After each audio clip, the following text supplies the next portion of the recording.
Hey, this is Brett the Hitman Hart, and you're listening to the Smacked Raw podcast.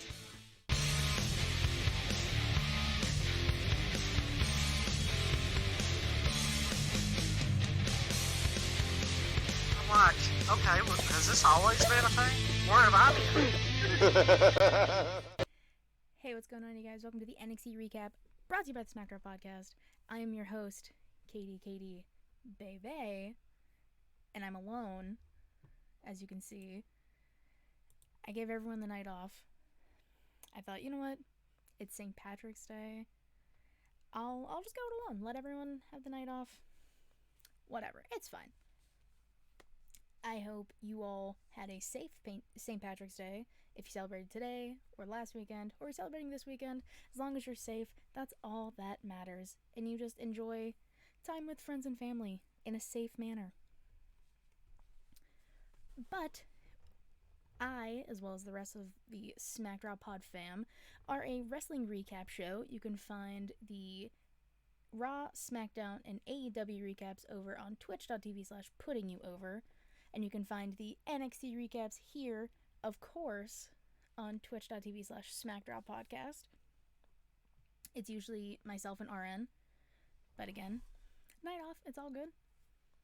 If you miss a live stream, which they're very fun, you can head on over to youtube.com/SmackDrawPodcast. Like, subscribe, hit the bell so you get notified every time we post a new video. We post at least 4 videos a week. I say at least. Supposed to post 4 episodes a week, but it's fine. Come Mania week, expect a video almost every day. It's gonna be so fun. If you don't like to watch your podcast, we have the audio form up on basically every podcast platform you can think of. And if you still want to consume wrestling content in some way, shape, or form, head on over to WrestlingNewsWorld.com. It's that little icon right up there. Check out the writers over there. Support them. Support their premium content. And, of course, you can support the Smacked Raw Pod fam over on patreon.com/SmackDrawPodcast. You can go to one of our 4 tiers. You can get stickers, submit video unpopular wrestling opinions that'll be featured on the UWO show, which, if you haven't already, check out the latest one on our YouTube channel. It has our own RN and Reek NTC from Young Kings Wrestling. By far, one of the funnier UWOs I got to watch and be in the chat for. Those guys are hysterical. We bullied Kyle into getting it. We succeeded. And it's great. Highly recommend. And if you do the $25 tier on our Patreon, you can get all of that stuff, plus a shirt, and we'll shout out your stuff for a week, or for a month, like we did for D-Rod back in September. And they're just singing to me in the chat. Thanks, guys. This is why you gotta come to the live recaps, guys. It's a hoot, I'm telling you. But let's talk about NXT. That's why we're here. That's why everyone's here. Overall, NXT, great episode. There was a lot of story-driven things that happened. A lot of good promos, short segments. It was very well done. NXT doesn't really put on a bad show, but this one was exceptionally good. So we started with the NXT champion himself, Finn Balor. He's basically saying, well, I beat Kyle O'Reilly, I beat Pete Dunne, I beat Adam Cole. Only one man remains, and that's Karrion Kross. And I have been waiting for you. Time's up. That, of course, prompts Scarlett and Karrion Kross to come out. Kross says the situation was never going to happen until they each handled their own business. Kross obviously talking about himself and Santos Escobar, talking about Finn and Adam Cole, Kyle O'Reilly, all of Undisputed Era.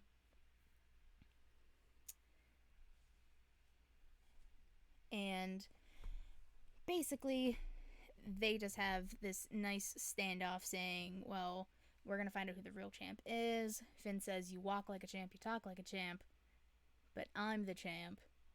You don't have what it takes to beat me. I'm going to choke you out at TakeOver. Finn's retort saying, you're going to be in the main event of TakeOver and choke, which I thought was a very clever line. Scarlett gets on the mic saying she's already seen this in the cards because she's been having those tarot card reading videos the past few months.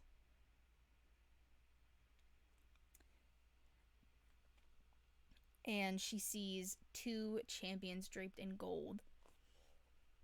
That, for some reason, prompts Danny Burch and Oney Lorcan, who are the NXT Tag Team Champions, to come out. They're hyping up Pete Dunne, saying you should be facing him. Talking to Finn, of course. Pete Dunne can beat you. We know he can. He can beat you too, Cross. Sooner or later, this is all going to happen. Scarlett gets out of the ring and is kind of walking over to Danny and Oney. And she's basically tempting them with giving Karrion Kross and Finn Balor a tag team title opportunity tonight. Which is interesting. They're kind of playing up this thing that Scarlett is something to do with Wiccan or witch or mystic stuff, because she basically just persuades Danny and Oney to give Karrion Kross and Finn Balor a shot at the titles. And I am going to say this. I have said this on many occasions. I'm so sick of WWE trying to do double champions. Spoiler, it didn't happen tonight. But I just went on this rant on Monday. They do this too many times. They did it with Asuka and Charlotte. Well, Asuka, Bayley, and Sasha. They're trying to do it again with Sasha, having her go after the tag titles. Becky was a double champ. I don't get it. I don't get it anymore. You have how many people on your roster? How many tag teams alone on your roster? And you're gonna have the NXT champion and his challenger? No. I'm sorry. No. There's no need for that. Like I said, they're trying to do it too much. No more double champions. I don't want to see it ever again. Not for a very long time. Vince said, I don't really like the Scarlet stuff. It's kind of hit or miss for me. I liked the shorter, like, videos of her with the tarot cards, but her saying everything kind of just, I don't know, it seems lackluster. I feel like they hype it up more with the video packages than her on the mic. But that's just me. So I don't know.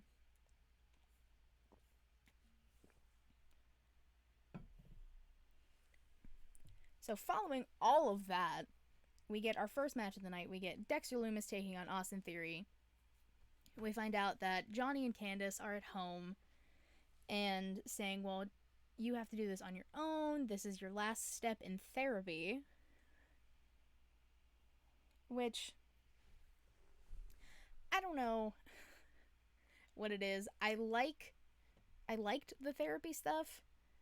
And I loved Austin Theory in this match with his constant, like, talking to Dexter while he's fighting him. We were friends. I shouldn't have trusted you. Like, all of this, I can't even say trash talking, but all of the talking he's doing during the match. It's great. This match itself, pretty awesome. Dexter Lumis is amazing in the ring. Has one of the best nip-ups I've ever seen in my entire life. Personal opinion, probably my favorite. Towards the very end of the match, Theory's down. Dexter Lumis offers him his hand to help him up. The crowd just starts chanting, hug, hug, hug, which if you really wanted it to happen, it was gonna happen, because Austin just goes in for a hug. Dexter Lumis tries to apply the silence. That doesn't work. That allows Theory to beat up Dexter Lumis a little more. He says Johnny was right, you're not the way, as he tries to go for his finisher. That, of course, allows Dexter Lumis to apply silence for the win. This was a good match. Now, I don't know where this goes with the whole Dexter Lumis Johnny Gargano story, because Austin Theory lost. I don't know. I'm very torn on how this story is going to progress. But I like that Dexter Lumis didn't really play with Austin Theory. He kind of just told him how it was. I don't know. I like this match. This is... I'm still not used to having not someone to talk to. And the chat is talking about Candy. That's all. I'm going to leave it at that. So following the match, we got a backstage segment. Mackenzie Mitchell is looking for an interview with William Regal in regards to the possible NXT tag team title match. Tommaso Ciampa comes up to her, lets her know that Toothless Timothy Thatcher, is not there. He blames Imperium. He wants her to go find Marcel Bartel and Fabian Eichner, ask them if they've seen Alexander Wolf, indicating that Tommaso Ciampa took him out already, and says, well, two can play that game, and come when that bell rings, I'm going to take them all out. And what that led to later in the night, I can't even be mad. Cannot even be mad about it. I can't with the chat. After all that, we see Adam Cole. He's in the ring saying, last week, Kyle made the biggest mistake of his life. Deep down, you're just jealous of me. You're never going to be successful like me. You signed your death warrant. And he said, I don't care if Kyle's not medically cleared or not. I'm not leaving this ring until I finish this. That prompts William Regal to come out, saying that Kyle wasn't medically cleared last week when he attacked Adam, and because of their altercation, he's not going to be medically cleared for a longer amount of time. So he's not even here. William Regal banned him from the CWC. That allows a video of Kyle O'Reilly in his car, because he ends up buckling his seatbelt at one point, to pop up, saying that he liked seeing the fear and desperation in Adam's eyes. You tried to end my career. We've been friends for 11 years. I don't know what I have to do. You don't want to know what I'll do to you. I'll do it. His video goes away. Adam is distraught, saying, oh, so he's just going to threaten me? That was a threat? You're going to let him threaten me like that? He says, well, Kyle's going to try and find me, not if I find him first. And they found each other, because I'm just going to skip ahead. Later in the night, Adam has a brief interview saying he's leaving this building. When I find Kyle, I'm going to end him. And that's not undisputed. That's a promise.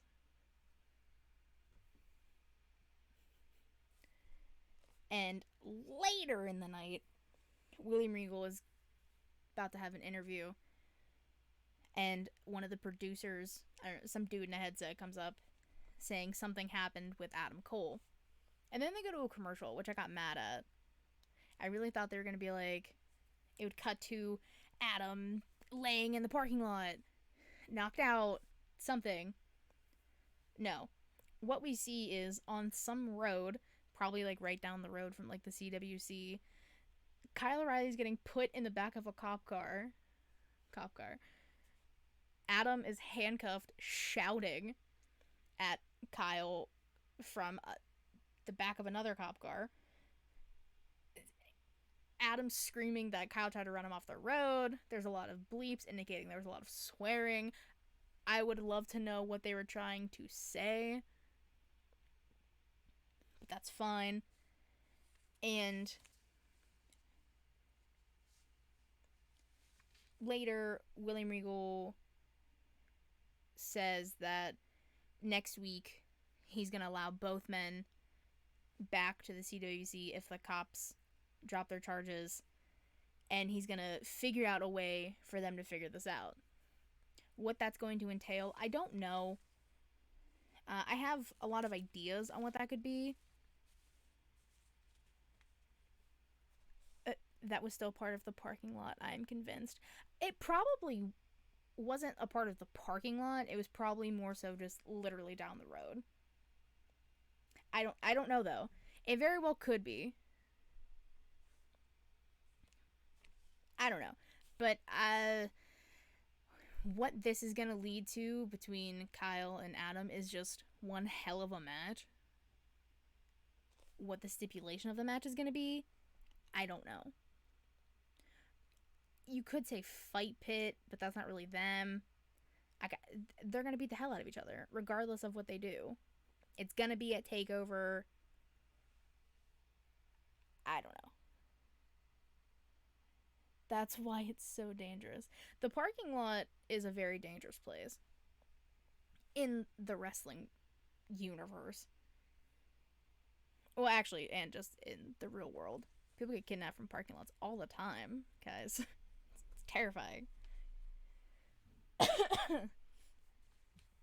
Moving on, we have an interview with the new NXT Women's Tag Team Champions, Shotzi Blackheart and Ember Moon. Ember is basically saying this is why she came back to NXT, to be a part of history or to make history. And that prompts the Robert Stone brand, so Aaliyah and Jessica Maya, to come up with Robert Stone himself, reiterating what Ember said to Dakota and Raquel last week. Every champ needs challengers. So they want to challenge for the titles next week, and Jessica Maya says, you know, you can lose those titles like that, which is very true.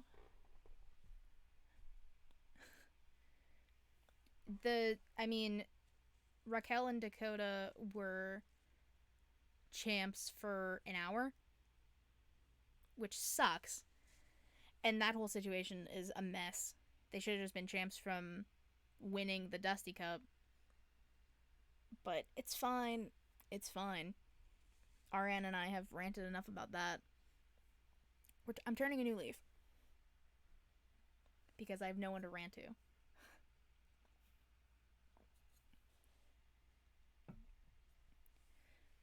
Next up, we got a tag team match between a Legado de Fantasma taking on Breezango. Match was good. I don't know why RN hates Breezango. They're two of the best in the ring. Personal opinion. And this showed it. Apparently, commentary said this is the first time these two teams have gone, like, one-on-one. Very good chemistry between the four men.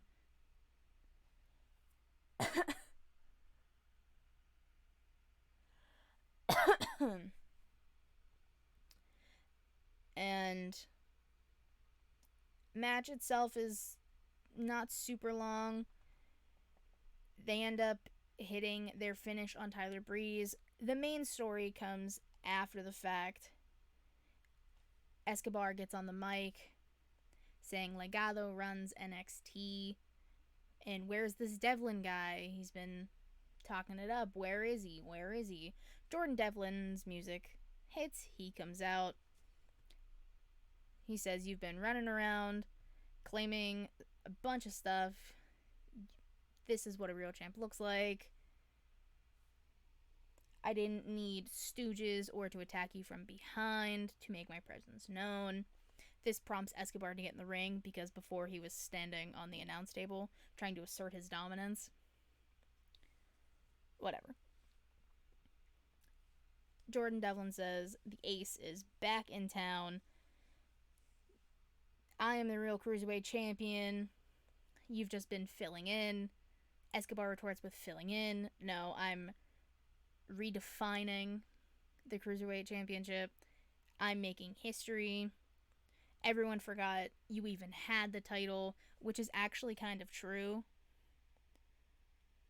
Because I forgot about that as well, and I don't watch NXT UK. So Escobar did have a point there, I will say that.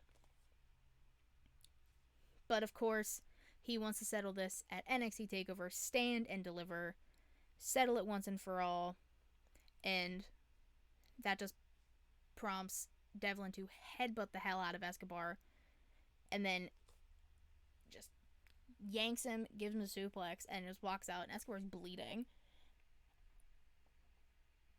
I didn't realize how strong Jordan Devlin was. I've seen some of his matches, but it catches me off guard every time someone doesn't... They're deceiving with their strength, I think is what I'm trying to say. They deceive you. I don't know.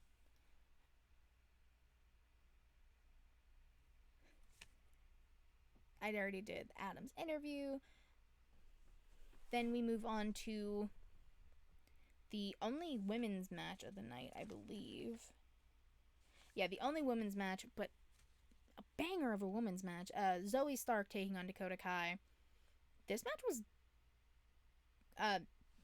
match of the night for me by far. Very technical, very well done. They're pushing Zoe Stark to the moon to take Cameron Grimes' line.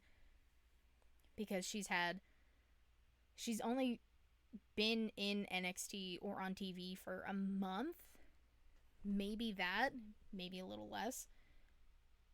She's already had a match with Io, earned Io's respect, put on a classic with Dakota Kai. There was a nice HBK spot where Zoe goes for a springboard off the top, and Dakota just hits her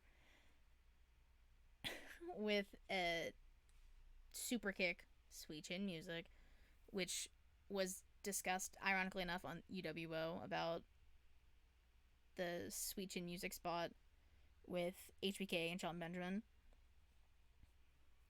A fantastic spot. And this one was great too. A lot of back and forth between the two women, and it takes the go to kick, I believe is what they called it, basically a GTS, to Stark from Kai, and that allows Dakota Kai to get the win. And Zoe's in the corner, and Dakota Kai and Raquel are kind of just like staring at her, talking trash. Io Shirai's music hits. She comes out holding a contract. She gets in the ring, and Dakota Kai stands in front of her. Io just simply walks around Kai, smashes the contract into Raquel's chest, and then just walks away. It helps Zoe to the back. I love this. I love that they are showing... They're starting to show the cracks between Dakota Kai and Raquel Gonzalez, and I like that. Because even later, Raquel has an interview saying that Io giving her this is the biggest mistake in her career. Her time as champ is up. And that prompts Dakota Kai to come over, saying next week we have Io and Zoe. Raquel is a little confused, and it seemed kind of ticked off, saying, well, I don't, why are we doing this? I can have Io whenever I want her with this contract. Dakota Kai's basically pleading at this point, saying, we lost our last 2 matches as a tag team. We need this. We need to win as a team. And Raquel agrees. So, do you guys think that we're finally going to see the split between Raquel and Dakota Kai? And it's going to be because of the title match Raquel is going to get at TakeOver.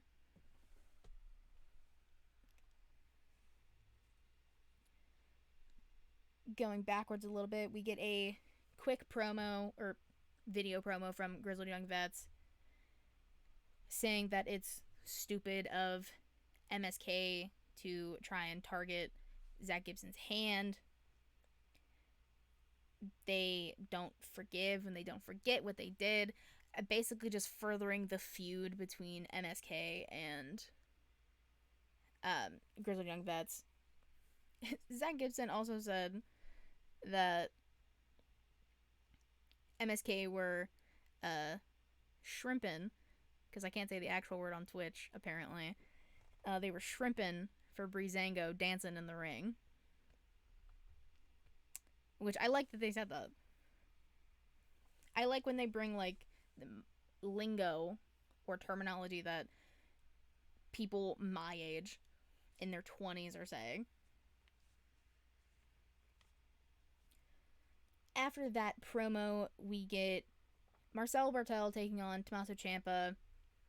Doesn't take long for Tommaso to attack Fabian Aichner with a chair, take him out of the equation. The match, very aggressive between Ciampa and Bartel.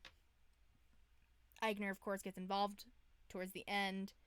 Ciampa hits Willow's Bell for the win. But this is what we've been waiting for. Walter comes back. The music hit, and I was like, oh man, is this happening? It happened. Walter is now back on American soil. He is in NXT. He steps up into the ring, which that man is terrifying. If I came face to face with that man, I would cry. And